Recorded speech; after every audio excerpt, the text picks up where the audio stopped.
নমস্কার বন্ধুরা, আপনারা সবাই কেমন আছেন? আপনাদেরকে এর আগে আমি একটা ভিডিও দিয়েছিলাম চন্দ্রমল্লিকা গাছ আমি সিন্ডারে করব বলে বা করছি। তা এখন আমার গাছে তো সব ফুল ফুটে গেছে, আপনারা দেখতে পাচ্ছেন। আমি এর কিন্তু সেরকম তেমন কিছু যত্ন করিনি।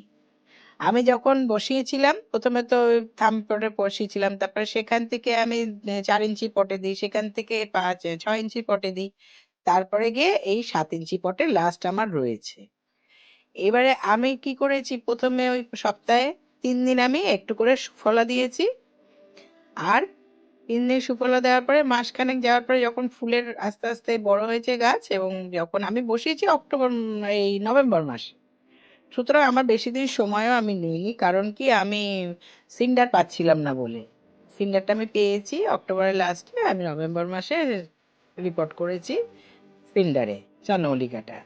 এবারে কি হয়েছে, আমি ওখানে 1261 তারপরে যখন একটু বড় হয়ে যায় তখন আমি সুফলা দেওয়ার ইয়ে করে 1 মাস মতো দিয়ে 1261 দিই।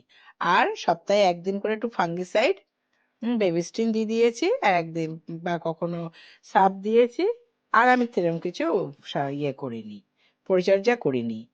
এই আপনারা দেখছেন আমার ফুল, এবং কিছু রয়েছে পুনে ভ্যারাইটি, কিছু রয়েছে পমপম ভ্যারাইটির।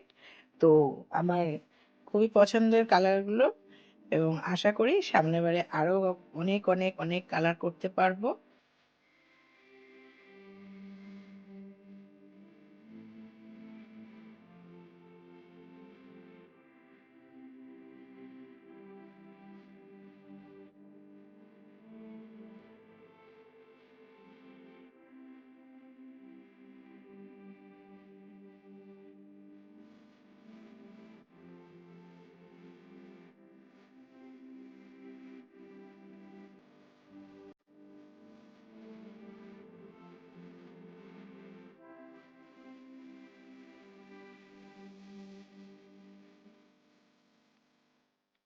আপনারা সবাই দেখছেন, এবং আমার খুব পছন্দের রংগুলো।